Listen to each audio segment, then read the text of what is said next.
halves, so it is not also a geometric. So we need to try this quadratic, though the title is quadratic sequence. So just subtract it like here, like this. So 2 minus 1, that is 1. Then same here. 5 minus 2, that is 3. Then 10 minus 5, that is 5. And 17 minus 10, that is 7. So as you can see, it is not quadratic because the difference on the first, or the first difference, is not the same. So let's proceed to the second difference.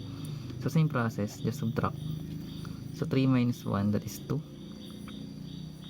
And 5 minus 3, that is 2. And 7 minus 5, that is 2 also. So as you can see, we have same difference in the second difference. So that's why it is quadratic. So gagawin, box mo lang to yung first term, then proceed na tayo sa formula ng quadratic. So if you remember, the quadratic is a sub n squared plus bn plus c,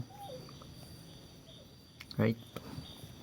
So let's proceed. Let's say if we want to find the first term using this one, so let's say n equals to 1. So if you plug 1 to each variable n, this will become a times 1 squared plus b times 1 plus c, or this will become a plus b plus c.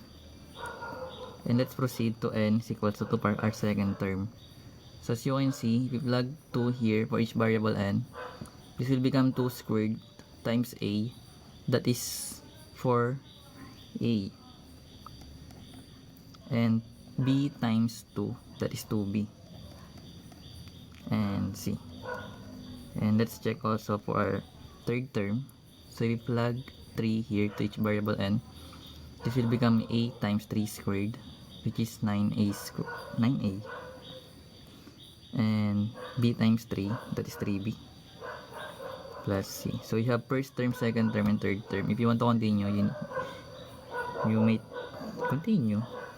If not, but you can still need the term like this using the three terms.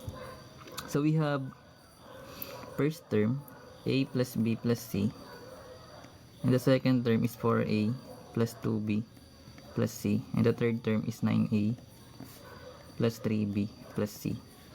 Then from here, you just need to subtract it like this, second term minus first term.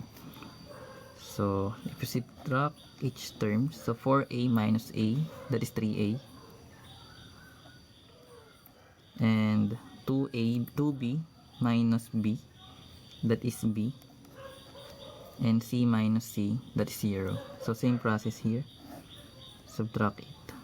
9a minus 4a, that is 5a, and 3b minus 2b, that is b, and we have c minus c, that is 0. Then continue it here. So 5a minus 3a, that is 2a, and b minus b, that is 0. So same process, you need to box it here. Then after that, equate each terms corresponds to this one, which means if we have a plus b plus c, this will become equal to 1. And if we have 3a plus b, this is equals also to 1, to our second number. So 3a plus b, that is equals to 1, while 2a is equals to 2. Then we have system of equation. So you need to find the variable a, b, and c. So you have 2a is equals to 2. So from here, you can get the variable a, which is equals to 1. Then plug 1 to the second equation. So 3 times 1 plus b,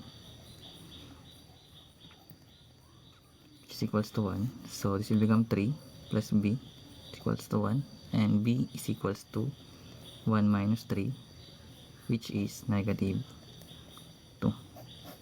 And as for c, same process. So we have a, that is 1, plus b, that is negative 2, and plus c equals to 1.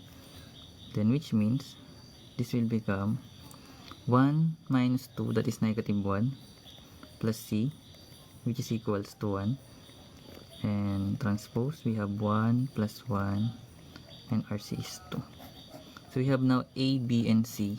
Then from here, we can now get the formula. So we have A sub n, that is equals to an squared plus bn plus c from the quadratic. Then plug the given or the value of a, b, and c to the equation. So we have a sub n, our a is 1 times n squared, our b is negative 2 times n, and rc is 2. Then simplify, we'll be having 1 times n squared, that is n squared, negative 2 times n, that is negative 2n, plus 2. So this is our formula for the given sequence.